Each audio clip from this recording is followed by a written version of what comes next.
Hi, everyone. Welcome back to Live in Italy Magazine's YouTube channel.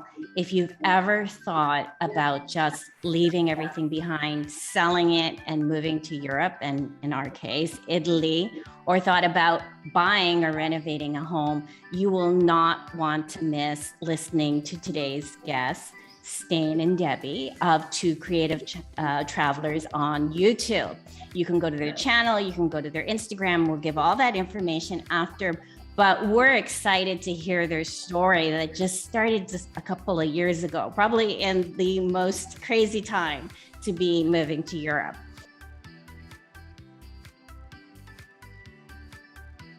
Welcome, Debbie and Stijn. It's so great to have you here. Thank you. It's an honor. Yes, thank you very much. And I am personally excited to hear your story because a lot of us, and I know from people that we've interviewed in the past, in this time that we haven't been able to travel, we have turned to YouTube to just be able to connect with Italy. So it was just such a nice surprise to be able to find you both, and also to find out that your story just started a couple of years ago. But before we get into that, let's talk about where you're from, because everybody's curious. So where do you originate from? I think yours is more interesting than mine. Okay, so we'll start with Stijn. So I'm originally from Belgium. I was born and raised in Europe, in Belgium. So I am a European citizen. And then in 2011, I made the move to the United States until the moment that we decided to move back to Europe. So that's kind of where I'm from. And I'm just was born and raised in Los Angeles, California. And I like to say actually raised in Nevada, because when I was 14 years old, my mom took us 6 kids off to Central Nevada, and that's where I ended up making my family and ended up retiring there, and lived in Nevada up until last year, 2020. Until 2020. So that, like, I mean, let's not delay. This is crazy. 2020, when lockdown in Italy, you know, everything, the pandemic. How did you even manage that? Well, moving to Europe and traveling more together was something we had talked about for a little while. And I had been preparing, you know, financially, trying to get all our ducks in a row. And so in 2020, it sort of made it more important that now is, you know, now or never, because you never know what might happen and how travel might be impacted. And so we really accelerated the plan that we had all along to leave the United States for a life on the road, so to speak. And it turned out that the nudge or the push that we needed was the pandemic, and ultimately made us make that difficult but wonderful decision. Yeah, and it actually everything went faster than according to plan when we decided that September 2020 was we were going regardless of anything that might, you know, get thrown our way. So with the market, the real estate market kind of being iffy, we decided, well, let's put the house up for sale now. And that was June of 2020, thinking we would have a couple months, and it sold to the first person that walked through the door. So we had to scam her for 30 days. Yeah. So we scammed her for 30 days and loaded up the last bits of our belongings in 6 suitcases and headed to Vegas for the next couple months, because obviously we were a couple months out from September. And then we just bought a one-way ticket and headed to Europe, starting with Belgium at the family home there with Stijn's mom and dad, and started our planning our life of travel, that we were just going to travel full time. And I just can't believe that, because I know we're kind of in the Marie Kondo simplifying life, but at the beginning of your YouTube videos, you say, okay, we sold everything and put it into 6 suitcases. I can't imagine doing that. That's amazing. And like, I don't understand how you got into Europe, because I don't think, was travel open at that time, or tell us about, you know, the challenges like of just getting a ticket making sure that you were tested and everything? How did that work out? Right. Yeah, so at the time, me being a European citizen, I was still able to travel to Europe. And she would be able to accompany me as a spouse. Now, she would not be able to stay indefinitely without going through a visa process. So as I did my research, I found a visa that was for a situation, which was a family reunification visa. And that allowed us to apply for that with the embassy in Los Angeles. That process took, don't be shocked, but it took like 9 days to get the visa approval. It was ridiculously quick. And then we made the move pretty quickly after that. Even before we had the formal approval of the visa, we booked the tickets. And then September 16th, as Debbie was saying, is when we traveled. So it was a special sort of circumstance, being that I could get back to Belgium as a citizen, and she could accompany me on a travel visa. But we pursued a longer term visa that would enable her to stay. And the testing, you mentioned COVID testing, we didn't have to have tests before we left. We just had to have tests within, we got tests that afternoon that we landed in Belgium. And then did you have to quarantine? Did you have to Yes. quarantine? Okay, but you were at home, so you know that made it. Yeah, so that's good, because I wondered, people traveling in that time, and they'd have to quarantine in a country where they don't have family. I mean, it'd be so difficult just to get groceries. Yeah. Well, what a beginning of the adventure, and it's important for us because obviously we're focusing on Italy. But tell us, after the time that you spent at home, what other countries were you in before arriving in Italy? Go ahead. Oh, well, Belgium, of course, and we had a plan to, so this is September, we had a plan to start our travels in Portugal in January of 2021. And in November of 2020, things got a little more aggressive as far as lockdowns and things like that in Belgium.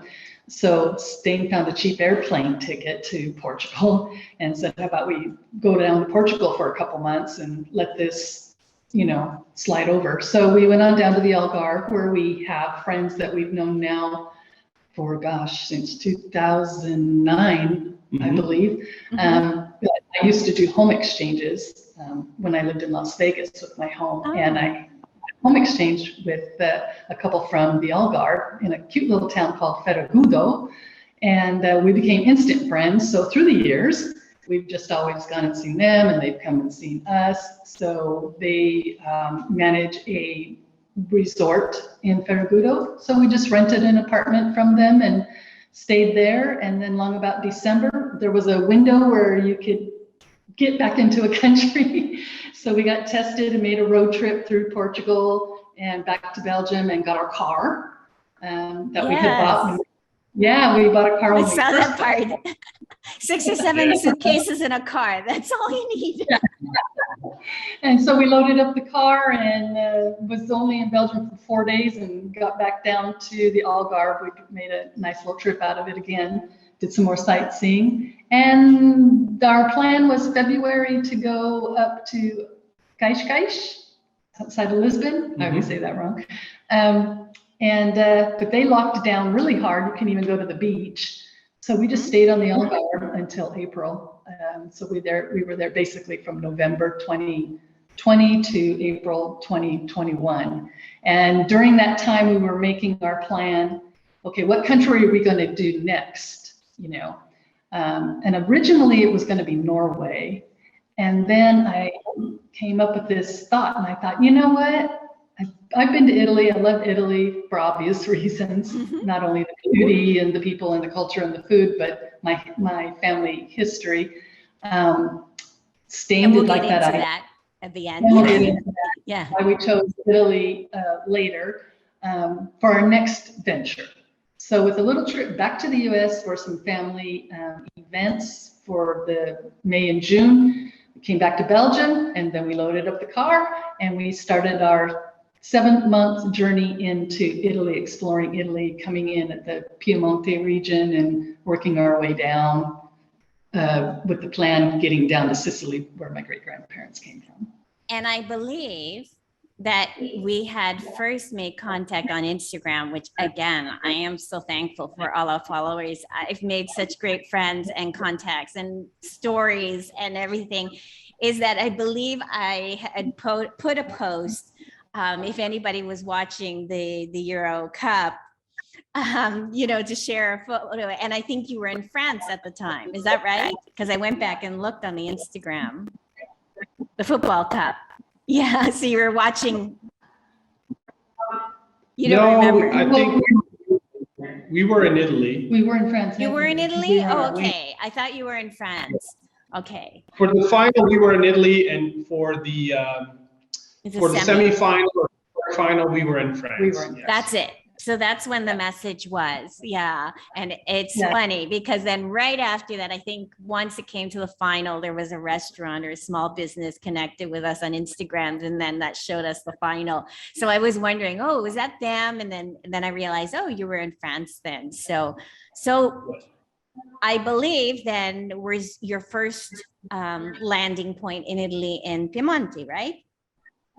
Correct. And it's kind of an interesting story how we ended up there, or how we ended up deciding to go there. We definitely wanted to check out the Dolomites and northern Italy kind of more towards the summer because the weather is better. And although it's crowded, we figured with what's going on, it wasn't going to be as crowded. Now is the time to go. But when we were in Portugal, I had gone to this Italian restaurant a few times right towards the end of our stay and got to talk to the waitress, who was the daughter of the owner. And it turned out the owner actually had a home she was renting out in Piemonte. And she's like, it's a beautiful region. If you were interested, you could rent it from us, which we promptly did. So we made arrangements and then stayed at the owner, chef of this Italian restaurant from Ferragudo at her house in the Piemonte region near Cuneo. So it was a small town. It wasn't in a big city. It was perfect for exploring that part of the country, which I think oftentimes gets overlooked a bit. That's great. And I saw a bit of the video, Debbie. I was very moved because I think when you saw the Dolomites, I'm presuming for the first time, it brought you to tears. So I haven't been to that region, but now I'm like, okay, I'm very sensitive too. I think I need to go see. So tell us about that. Yes, definitely. I actually had been, not knowing really anything about the Dolomites, my very first trip to Europe ever was in 1998. And my sister was living in Germany. And we did like 8 countries in 10 days. And we were in Austria, and I was looking at a map, and I'm like, oh, we're so close to Italy. We should just drive over the border and put our feet on there. We would make grandma so happy, our Italian grandmother. Nice. And so we just picked one of the bigger names on the map, which was Gresanone, and woke up the next in awe because it was beautiful, but that was about it. It was down in a valley on the highway, and that was it. So when Stijn and I went, as you saw in that video, I was blown away. I didn't know he was filming me, and I was just bawling like a I was like, oh, into the Grand Canyon, and the Grand Canyon, is like a photo backdrop, it's just like, you don't believe it's real. But I never cried in the canyon, but it is beautiful. But the Dolomites, oh my goodness. And we've got another video just about ready to go out on that as well. Actually, I think we put one out. We got another one about ready to go out. So you must go if you think you want to go. Just go. That's all I can say. And take a tissue with you.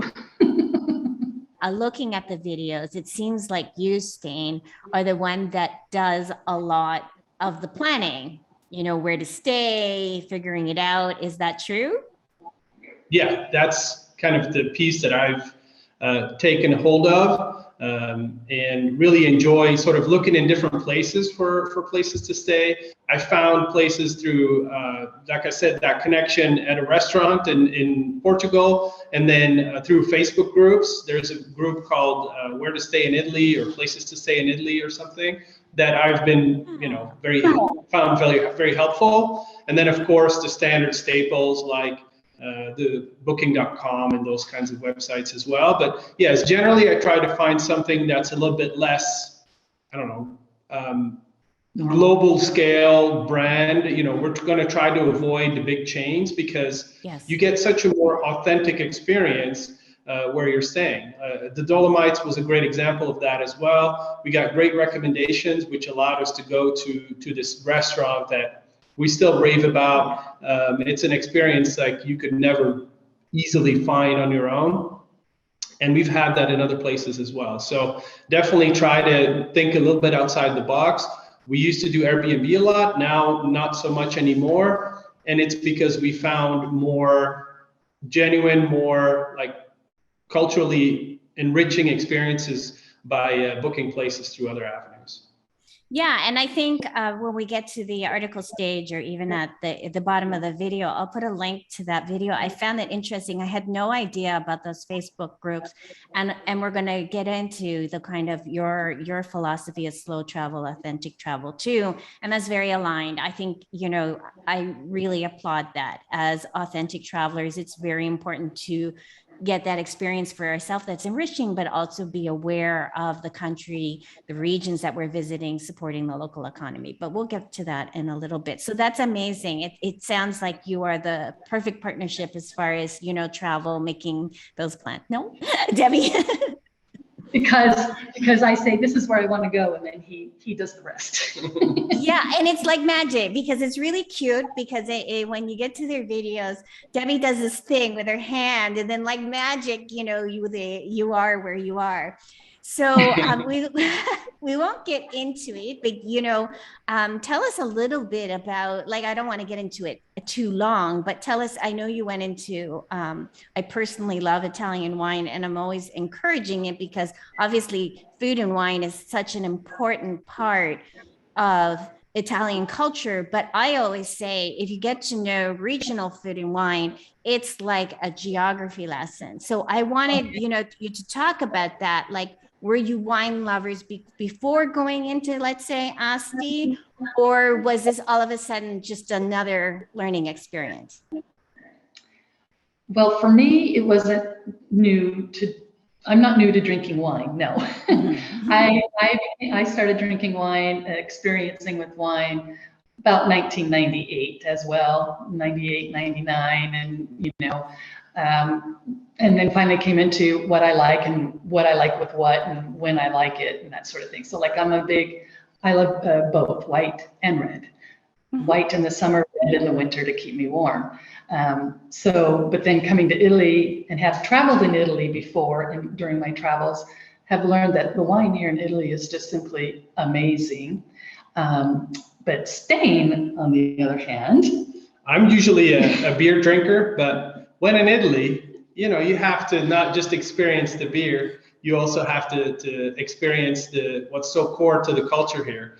And we've really enjoyed, particularly in Piemonte, you know, we made a video about Barolo Barbaresco. Right. That one region is really famous and probably, you know, some of the best world-renowned wine that Italy produces, other than perhaps Brunello. And it was really an experience to taste the differences, learn about the grape varieties and how the terroir made such a big difference in the ultimate flavor of the wine and the notes that you can pick up.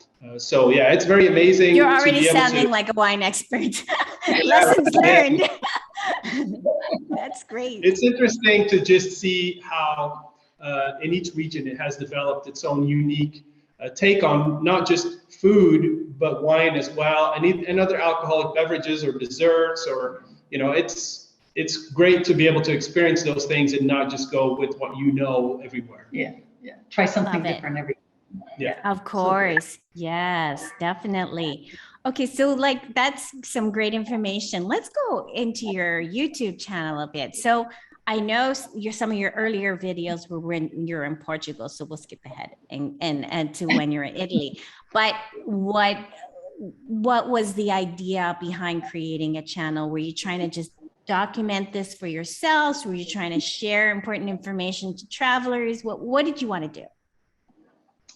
A little bit of both, all of it. but mostly I have 5 grandsons, and I would like our experiences to be, you know, handed down, like to always be there, not only for ourselves and our memories and looking back. And even today, yesterday, I looked at one of our videos from a few clips back or so, you know, I was like, and I just look and watch, and, you know, when I watch the Dolomite ones again, I cry again, and, you know, I just, and I want to be able to have that always there in the great World Wide Web to basically hand down to our next generations, right, of family, but to also share that with those who are maybe contemplating traveling, or this slow travel idea, or just go and you know, let it all go. I mean, I have friends who said, I don't know how you're letting go of all your stuff, and I said, you know what,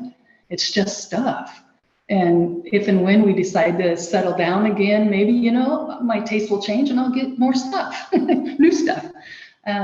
But we also were looking into YouTube travelers when we were coming up with this idea, you know, we just want to travel full time. So we thought, well, we could do that too, but not at the level of some of these bigger YouTube travel people. I won't, you know, there's it's their life, and it's their, you know, their income. But for us, it's for fun, though sometimes it's aggravating trying to get on the same page with each other on what I vision and what he envisions in this video. Right. But then he's the numbers guy, so of course anything that he's going to do full bore, right? So he said, now I want to get involved with this, because first it was me. I was doing the filming. I was trying to learn how to edit. I was, you know, doing the titles, you know, everything on the back office of YouTube. And so then he decided he wanted to do that part. So I edit and he does the rest. And yeah, I'm sort of an optimizer personality, so I applied that to our financials and the planning before we left, and then also sort of planning now, but then also on the YouTube side, I want to make sure that whatever time we dedicate to film the videos, edit the videos, and think about all the videos that we want to make, that we get the most response from that, and that we get sort of the most bang for the buck as far as the work is concerned. So we set goals. I mean, you know, we set a goal. We wanted to hit 100 subscribers by the end of something. I can't remember. It was last summer or something. And we put it out there, and we did. We hit it, and so that was fun. You know, so it's, you got to have some sorts of goals regardless. I think so, and good for you for still thinking that way, because there is a time investment in content creation. So even if it doesn't monetize, like you said, that they're professional YouTubers,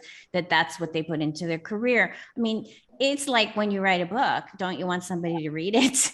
It's the same thing. You want people to experience, interact, you want it to grow. So there, you know, I've interviewed other people who have like large YouTube channels, and it's just part of their daily thinking, you know, to grow their audience, and that you have to, otherwise your videos are just going to get lost. And that's good. It's good that you have balance there. So Stijn, are you doing most of the post-production, the editing? There's a long process. No, she does the filming thing. Yes, I just do all the sort of the descriptions and all that stuff. So yeah, I do and it's been a long process, and well, I still learn more from the editing. I mean, every day I learn something else. I can do this. I didn't know that. I know I can do that. I wish I knew this 10 months ago. But what he does is then I say, okay, it's video, and I upload it to YouTube, and then it's all him, except that I got to find a thumbnail, and then he creates the thumbnail from the picture that we've agreed on. He like does all the keywords and the description and the titling, but in the body of work that YouTube entails, I do the footnote. She does like the bulk of it, and she's improved a lot because you make videos, you get better, of course, you know, using the tools that you have at your disposal. Yeah. So I'm curious, what are you shooting on? my phone. Yay! It's amazing how I wasn't sure, because the thing is you have footage in a car, and I was like, I wonder if they have a GoPro. But you do have a drone, don't you? I think you talked about drone footage. So who does the drone? I do the drone. He does the drone. He does. Okay. But yeah, we did have another camera as well, which unfortunately was taken from us, stolen from us in the car. Oh. But it is what it is, and really, it added a lot more bulk to our daily sort of electronics that we carry. And now the phone with the gimbal is really good enough for what we're trying to accomplish. Yeah, and I've said before, I think especially during the pandemic, we got in, all these, our Zoom lifestyle is that we've gotten used to the fact that not everything has to be perfectly polished. So that's why I'm really happy to see that you're doing this with just simple equipment, and it's encouraging for other people, including us, right? That it can be done. And it doesn't determine really if people are going to watch you. People are watching you because they like your content. I mean, obviously, the better quality you have, it helps, but that's good to know. Good for you. And it'll only get better, right? Yeah, that's what we're hoping for. That's what we're shooting for. So do you have any goals for the channel? Like, what do you want to see like in a few years? Well, I would like to hit 1,000 subscribers. I mean, we hit 500 every day. We look, it's like, oh, we got a new suburb. We call them suburbs. Oh, we got a new suburb. Like, oh, we lost 2 suburbs. Oh, we got another suburb. It's like 1 step forward, 2 steps back sometimes. And then it's like quiet. But it's exciting. Like I said, we have goals. So that, and I mean, gosh, being a little bit, I don't know. I don't guess I've never thought of it. I guess you have, though. Well, you think it's because numbers. I've thought about it a lot. No, I think 1,000 is nice because, the higher you go, the fewer channels actually reach those thresholds. So that would be nice. But what's most important to us is that we are able to live our life, and then YouTube sort of demonstrates how we live our life or what we do.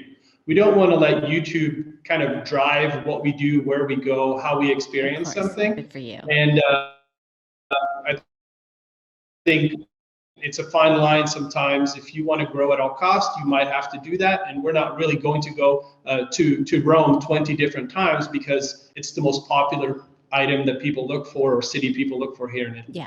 So as long as we can combine it comfortably with our life, then I think our goal is reached. And the more viewers we get, the better. I think we have some work to do to be a bit more genuine in front of the camera, perhaps. But other than that, I think I'm pretty happy with it. I don't think it get any more genuine than crying. No, it's true. That was a good step. But we sometimes talk before we're going to do something, and Stijn will say, okay, so what do you want me to say? And of course, then I go blank and, just have this idea. But I guess the goal too is to just share with people. It's easy to travel. It doesn't have to be all this drama, even during a pandemic, Even did a video in Portugal to get across France, coming back to Belgium, filmed me getting my test, His went up, he didn't say anything, and I just cried, pounded my feet. It's just real life. We're real people. We're not trying to sugarcoat anything or. Good. So just to be, just to be known for us. Yeah. I mean, I want my, great grandkids and nieces and nephews and whatever to, it's like, oh wow, that was my great grandma. She was so cool. She's such a great baby. I'm sure they will think that. That's great. So I'll just repeat again that the name of the channel is Two Creative Travelers, and maybe I'm putting 2 thoughts into one title, but I believe there might be a correlation between the idea of slow travel and the title of your channel. Can you tell us? Yeah, I would say we've always traveled in different ways. Debbie mentioned earlier, we did the home exchanging, which was a way of travel. Then we did a lot of Airbnb. We hosted Airbnb. We actually had an Airbnb listing in our home in Reno.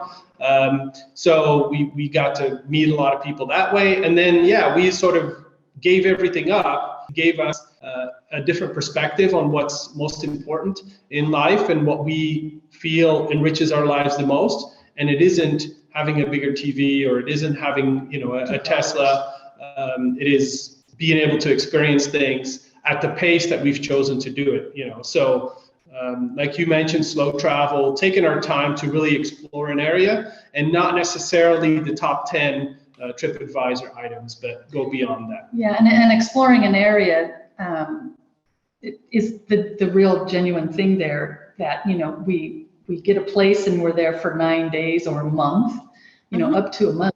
We'd say in Portugal 5 months actually, and take that time. And yeah, oh, there's a hike over here, let's go do that. Oh, there's a market here. He'll go ride his bike, and then he'll call me or on WhatsApp and go, honey, there's a market here at this town. I'm gonna turn my bike around and come back and get you because you're gonna really love this. And it's some little dinky town somewhere up in northern Italy that I know nobody's ever heard of before, and because he knows what I love, and we just, you know, trying different salamis, and we did the buffalo tour, and just get immersed in that area for a good moment in time in our life, and not just go, okay, well, that was great, let's get to the next town, you know. Yeah, like an agenda, an itinerary. I love that idea. Like, and that's great, and so inspiring to know that, yeah, I mean, you are, it's not like people tend to think, okay, they're doing it because they're rich or wealthy or retired or something. Like, sometimes it's just a matter of thinking differently. That's what you're saying, right?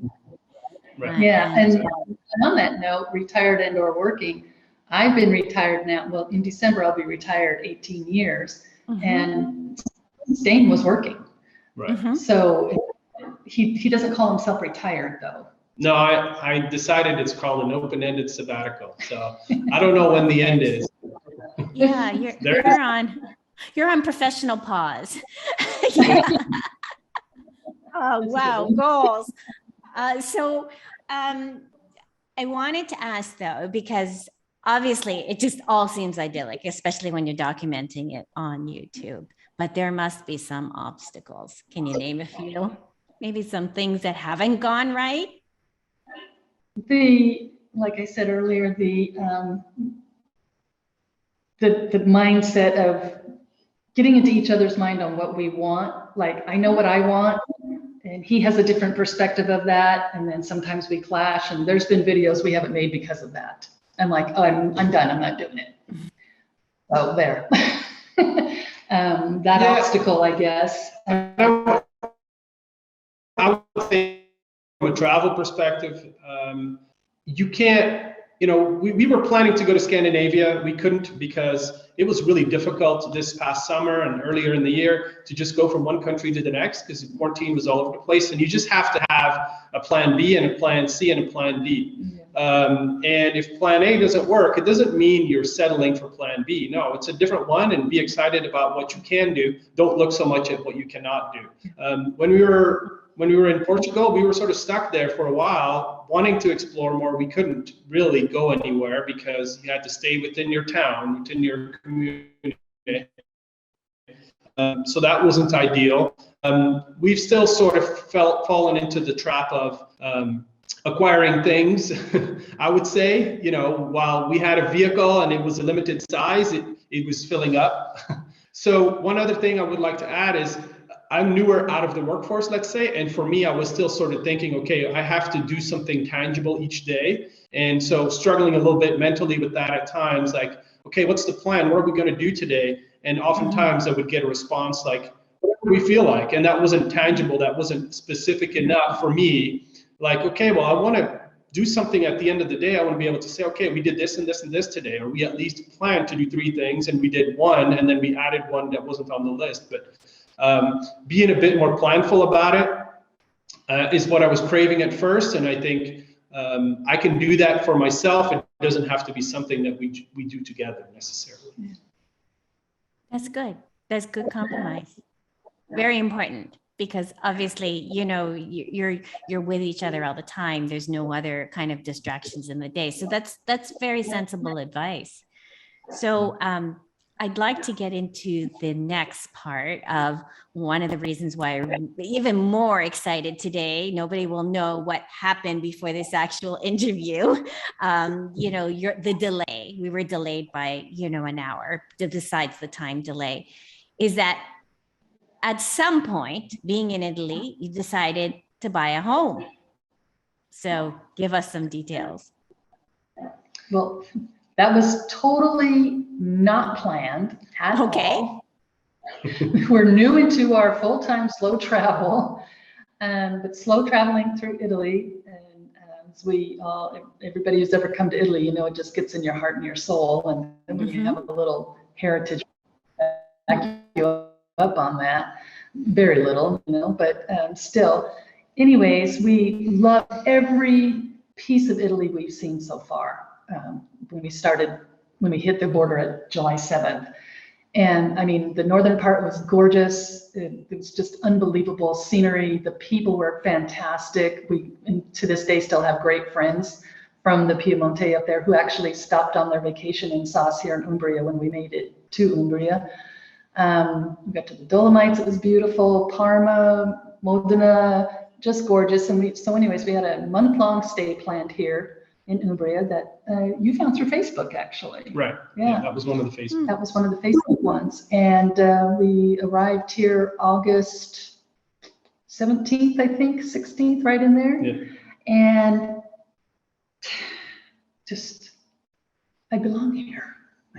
This is beautiful. I love the lady's house. We were renting a little apartment from her.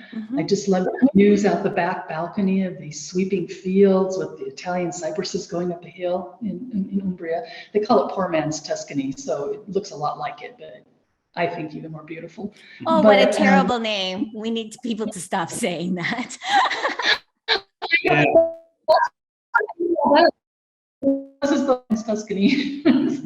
Okay, but it's beautiful.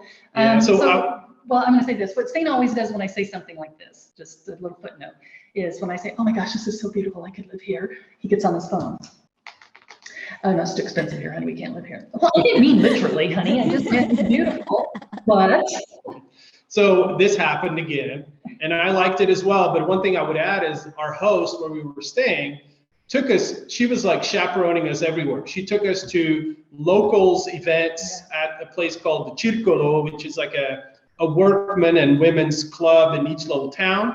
And they do like a cheap dinner a couple times a week, meat or pizza, or tagliata, which is like a cut steak dish that's all over the country. So anyway, she showed us all these things this place has to offer. And we really thought that added a lot to the region. So when I found on basically the Italian Zillow, Idealista is what I used. Right. Found a home there, and I was like, "What do you think of this one?" And Debbie was like, "Oh, that's nice." And it was just reduced in price, and it was listed with the agent that our host knows well. So there were like all these things that were a bit too much of a coincidence. Yeah. So then we came and looked at the home. It was a bit weird, but maybe we can get into that later. But we decided to put in an offer, and after a couple of back and forths, we ended up under contract for this house, and are now here. We got in here October 11th. Yep. Yeah, congratulations. So many things in such a short time. It's just amazing. So I'd like you, because I didn't know ahead of time, because you are in Umbria, but explain exactly the location, like you were telling me beforehand, and the name of the town. So we'll make sure that we clearly put the town. I mean, we won't put your address or anything for privacy. So we're in a town called Piegaro, and this is about 40 minutes west of the city of Perugia, which is probably one of the largest cities in the region of Umbria. And we're about 20 minutes south of Lake Trasimeno, which is one of the largest lakes, I think third or fourth largest lakes in Italy. And then to the west of us is a town called Città della Pieve, which is known, it's kind of a hilltop town, and it's the region where the current prime minister of Italy is from, apparently. So He thinks of this region and he makes the roads really good. Yeah, the roads are really nice here. Excellent. That's a big bonus. Yeah. So. And then I was just going to add the central location as Italy as a country as a whole.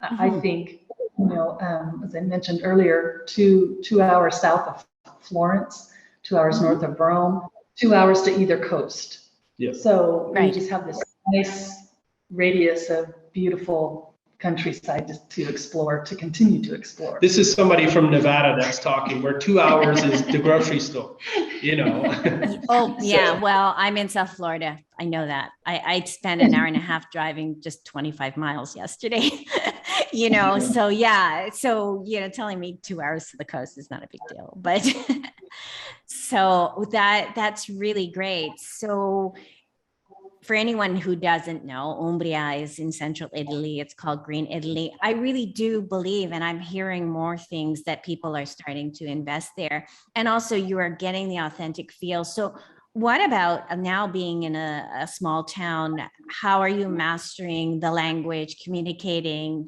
because now as you're going through the home renovation process, communication is key. Yeah, we've been very fortunate that some of the connections that we've made here, both our realtor as well as the lady that was our host, have been generous to act as interpreters at times. But like today, we had 2 contractors here. Neither of them spoke really any English. And I was able to get by. I have one big advantage, which is that I speak French, and French and Italian share a lot of the roots of their language. And as such, it makes life a lot easier for me. But I am taking Italian lessons. Now it's 2 hours a week, it's 2 students and a teacher. Last month it was 4 students, I believe, with a teacher, but that was 4 hours a week. So I'm trying to get the most intense sort of evening program that they have to expedite my learning. And pretty soon, Debbie will follow the same. I actually started learning a little bit of Italian while I was in Portugal, knowing then that our next country was going to be Italy. So I was just using the Duolingo application. And then I pick up on things.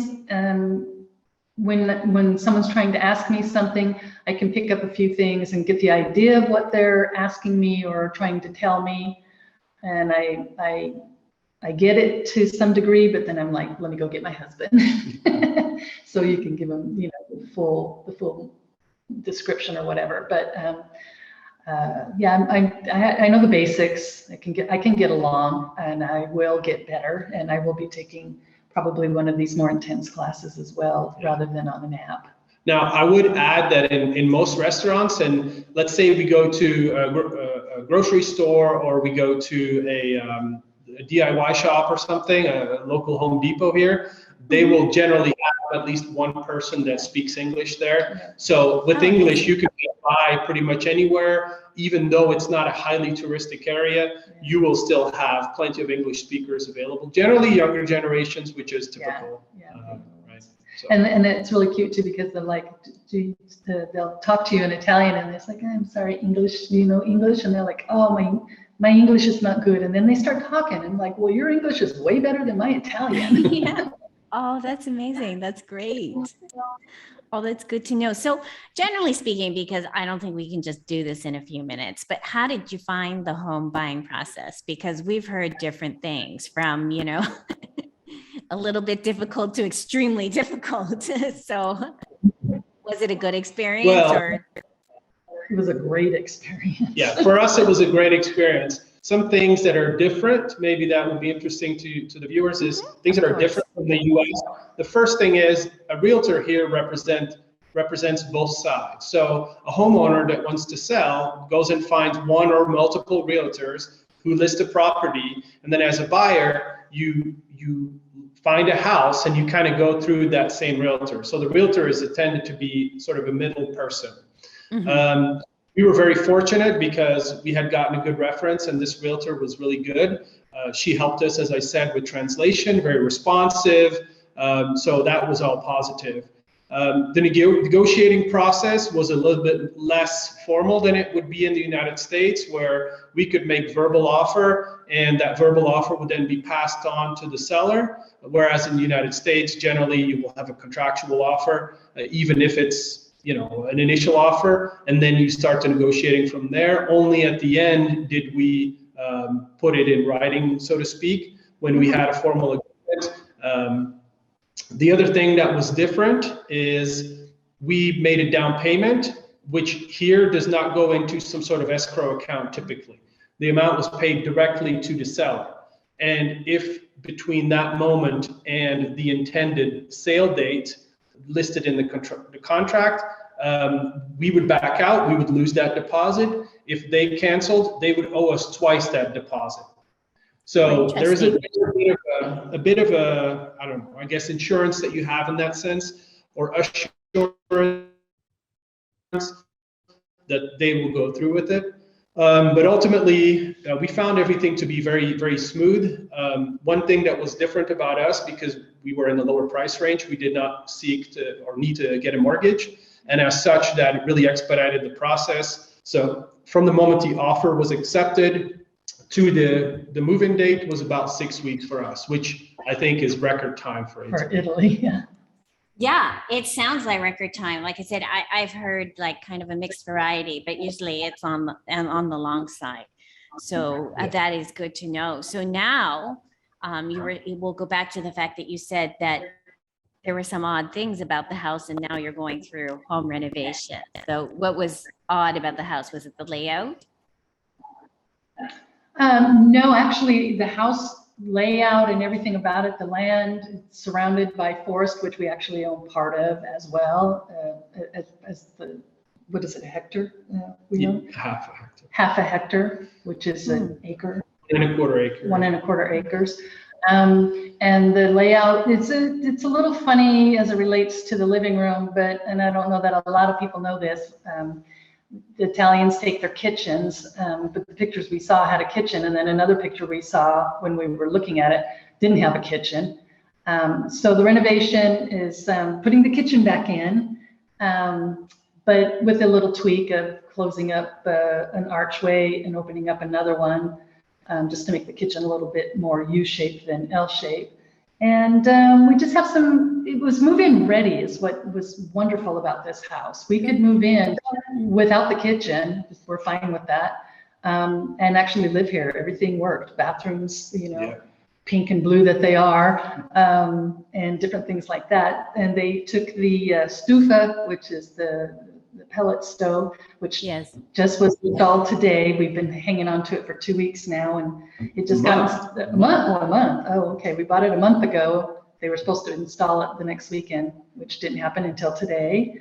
And the contractor is going really fast. We've ordered a new kitchen and worked really well with a wonderful company in Cusi. And we so far have had not one, I don't think, disappointment or nothing unexpected so far. Yeah, I mean, I'm an instant gratification kind of person, but I understand, and they keep telling us horror stories that it'll take forever for you to get anything done, but we haven't had that experience really. No. And it's been a few weeks. Has it been a few weeks? You're into this? We moved in. We signed the papers on October 11th, and we slept here that night. Our mattresses were delivered. I asked them to be delivered on that day, and they were here that day with our mattresses, and we slept on them. So that was great. We made friends with a couple local furniture appliance stores, and he was. Yeah. I would say the biggest advantage that we have is we are here. Yeah. We hear horror stories from others where they're trying to do remote renovation, and we are here. So when somebody says they'll be here at 10 and they're not here by 10:30 or 11, we can call them and say, "Are you coming?" Instead of finding out the next day, and then maybe they're booked up for the next week. So it's a huge advantage to either be here or have somebody that represents you, that you trust to lead any renovation that must happen. I would say, for us, there are some quirky things, but overall, it's nothing unexpected at this point. Some of the price tags are a little bit higher than expected, like the installation of our stufa, our pellet stove, is more than we thought. But in the grand scheme of things, it's still all within reason. So we don't have any qualms about it. No, yeah, and some things are ridiculously low, for this closing up of one arch and opening the other, and a couple other things that we're having the builder do. He gave us a quote and we're like, that's it? Let's do it. When can you come? So. Fantastic. And I know we will have some before photos, obviously, but at the point when it's the after, I will definitely update this experience. We just posted a video from an interview a while back, a couple from the UK who moved to a small town in Piemonte. And he was saying, the husband was saying that there's a lot of incentives if you have an efficient home. So if you had an old heater, then, you just have to do your homework. And they said the same thing. Like, it's just all about research and looking into things. And they found all of these kind of savings. Have you found any of that yet, Stijn? Funny you should ask me, because yes. Well, are you the numbers guy? I am, yes, absolutely the right person to ask. So yes, there are incentives. There's an incentive that we could have applied for the kitchen for reasons, for certain reasons we haven't. Most of these incentives are offered as tax deductions. That's one thing that people need to really keep in mind. And it's a tax deduction that you can take over the following 10 years, provided you are an employed individual here. So if you do not have any employment, a lot of these don't actually provide the benefit that is sort of advertised. The energy one, I believe we would benefit from, but we don't currently have a plan that would qualify for the energy incentive, the 110%, I believe that's called. But yeah, there's certainly lots of incentives to remodel. Even if you buy certain furniture pieces, you can get it appliances that are of a better energy grading. There's lots of those available. We just haven't yet been able to take advantage, but it's certainly on my to-do list to make sure we can do that when we have other investments that we will make. Perhaps solar panels would be one of those. Wow, that's great. So I'm presuming this is going to be your primary home. It's not like you're going to have a holiday home, vacation rental, a part of it. Correct. Yes, we still do plan to travel a bit, but yes, it will be our primary residence. And your home base. Yes. Oh, that's great to know. Okay, well that's a lot. So just keep updating us as it progresses. I think not just me will be anxious to see how it goes. A lot of people are very curious, and it's kind of nice to know that you're having a good experience. And we've already talked about being patient because you're dealing with a different system, not to get frustrated, and you'll get there. So hopefully there won't be any other major obstacles. That's good to know. So in wrapping things up, this is called the Chat with an Expat series. And I found, as I've been doing this now for a year, some people just don't like the term expat. Well, I mean, Debbie, you might, want to kind of talk about this, because let's first go into your heritage then. You are a descendant of an Italian grandmother. Yes, I am. Her parents came to America 5 times, actually, from Sicily in the early 1900s. And when they came, they had 2 little boys already. And when they got to New York, they had my grandmother and I think one of her sisters. And then they went back and had a couple more kids. Anyways, back and forth. So I was very close with my grandmother growing up as a little girl. So Stijn has told me, and so have some other Europeans, that they find Americans funny that they, we're this Heinz 57 mix of nationalities, and we seem to pick one and call us, that. And it's true, because I probably have more Dutch in me than I do Italian, but I go with the Italian because of my Italian grandmother.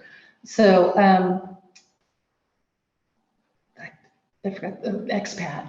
So, oh yeah, well, we'll get into that. First, I thought before we get into that, because a lot of times the expats that we interview, they do have a connection to Italy more than just, the love of the country, you Right. know, to be, you know, pizza, pasta, wine kind of thing.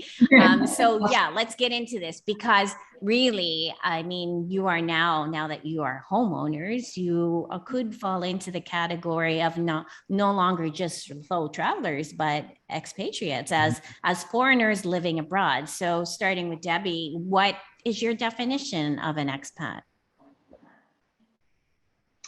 You know, I didn't even know that word until I met Stijn. I didn't know what an expat was. So, I mean, what I gather from that is, yeah, people who came from another country, and especially here in this area, is a lot of English people from Great Britain. And they have their own little expat groups, and they sort of, you know, hang together type of thing.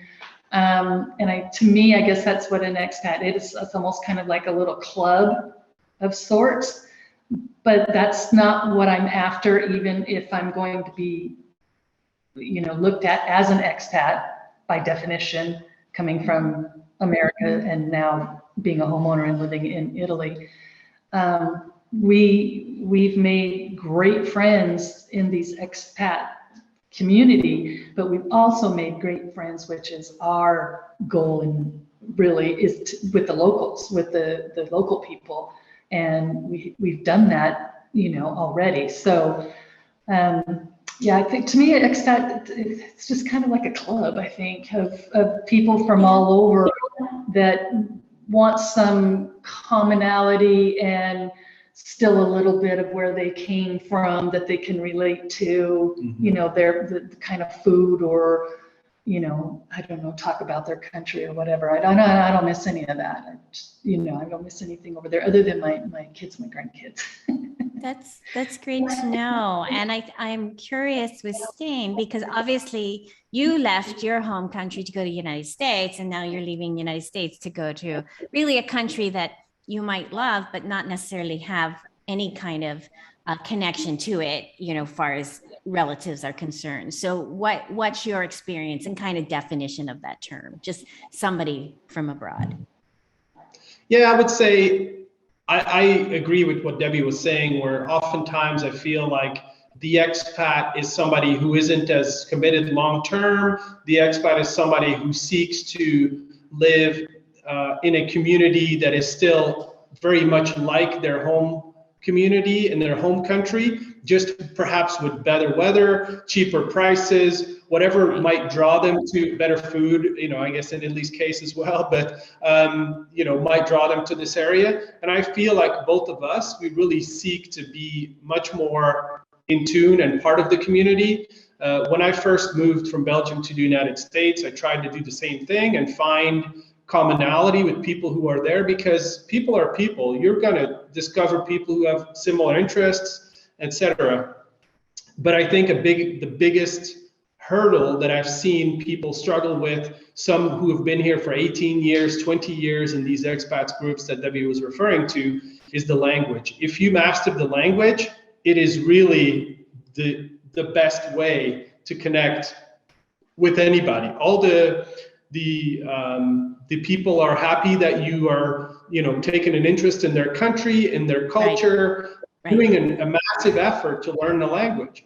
And so I think, although it's difficult, everybody should make that a priority when they go and live somewhere else, is because you might be able to get by in a grocery store with English, yes, or you might, you know, feel like knowing what blueberries and, you know, beef are in Italian is good enough, but your life will be so much richer. You will be so much more part of a community when you can actually communicate. And you don't have to have philosophical discussions, but being able to have a conversation with somebody opens up the entire population to you. Whereas with English, it's maybe the 30% or so that have some English knowledge.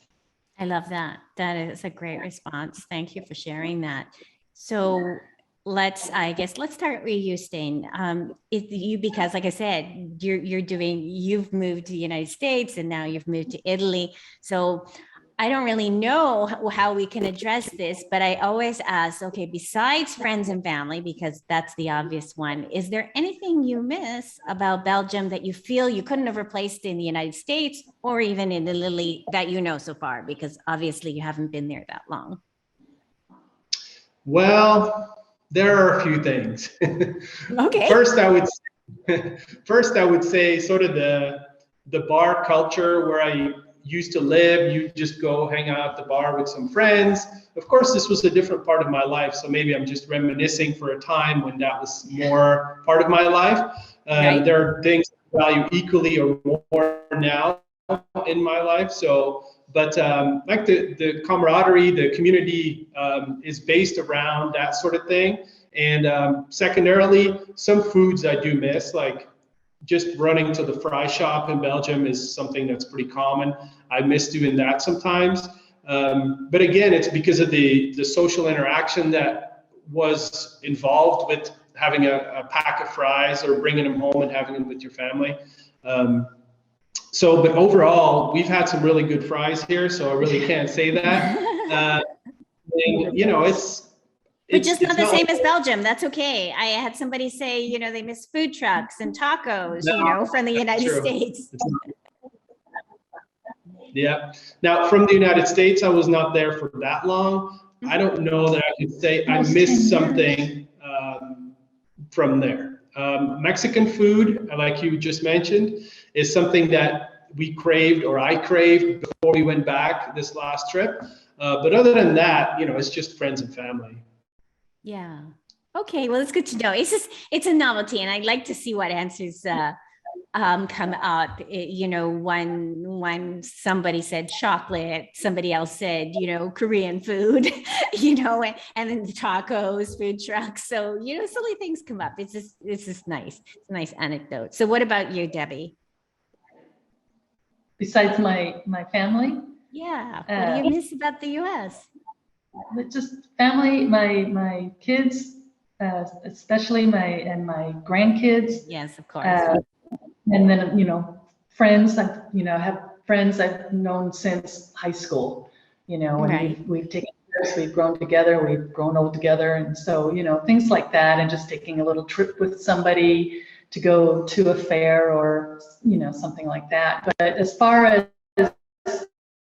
you know, culturally, I didn't miss anything. I really don't. I just have I got bit by the travel bug in '98, and I'm always planning a trip, my next trip, as always coming home on the airplane, you know, so I was always ready to go. And I love my home, always loved my home, but I always want to go. So, and this is like the best of both worlds. So like I have a home in Italy, and I can travel all over Italy, and I can still go wherever, you know. And so affordably too, because you know, people have been showing me those flight costs just within Europe, you know, that's fantastic. Yeah, there's an airport nearby, just to give you an example, and they fly to Malta, for example, from Perugia Airport. And I think I saw round trip tickets, and they were 10 euros or 15 euros round trip. So yeah, I'm not sure how they make money, but it isn't with the ticket prices. So obviously you're very new to Italy, new to the home owning experience. Obviously you have a lot more travel to do just within Italy, but can you tell us maybe what are your goals in the next year? What do you want to achieve? What do we want to achieve? That's a tough one. And I always do look to the future, but when it comes to like a point blank like that, it's like, you know, I just live day by day. I mean, I have goals for the house. You know, we have plans and ideas that we want to do and really make this ours. We have no plans of leaving. And one day maybe we will, but that's not in the future. More traveling and taking it slow and enjoying life. I mean, I don't know if it's appropriate to say this, but I'm a cancer survivor, and so I just learned a long time ago in 2010. You know what? I did a lot. I saw a lot, and I have no regrets. And when here I am, still here now. What, 10, 11 years later? I just still have that attitude. Let's just live. Let's enjoy what we want to enjoy and do and see and go and eat and drink and whatever. So My expectations are just to, enjoy life as it comes at us and, get over these hurdles, humps as it relates to current situations in the world and get by as best we can, and just I love keep that. traveling. That's great. Yeah, you don't have to have goals. So what about you, Stijn? You might be thinking differently. Yeah, I'm more goals and like goals. Yes. Yeah. We haven't explicitly talked about this, but I think it would be cool if by the end of, let's say by the end of 22, a year and a little bit, we will have made a trip to each region in Italy, right? It's a country that we're now residents of, and as such, I want to see the whole country. So go down to Puglia, go to Calabria, go to Sicily. We've been to Tuscany, but we haven't really stayed too long in Tuscany. So make some small trips all around. And then maybe one international trip as well, because it's always nice. There's some countries right across the water. Ancona is 2 hours away. Maybe we can take a boat there, ferry boat, and go to Croatia, go to Dubrovnik, something like that. And then for the house, Debbie's a great decorator. So I know that she will want to make this house a home as soon as possible, and I'm excited to take on that challenge in the house, and then outside in the yard. It's going to be a lot of work. So see what we can do with it. Yeah, you've got a lot of sky's the limit land. a little bit when it comes to that. Yeah, I know, and I have keyboard fingers. I don't have but I've learned to use an axe and a chainsaw lately, and I plan to perfect those skills in the next year. He said, honey, look, I got one. He said he got one. Blister. That's good. That's really good. Well, I think we're going to wrap this up. So loud and clear. I mean, I would love it for some of our other readers and followers to start following you as well. So tell us, how do we find you? Well, you can find us on our YouTube channel at Two Creative Travelers. That's TWO, and Travelers is with one L. So Two Creative Travelers at YouTube. And we're also on Instagram under the same handles, Two Creative Travelers on Instagram. And we're also on Facebook, Two Creative Travelers. Let's keep it simple. Yeah, no, that's the way it is.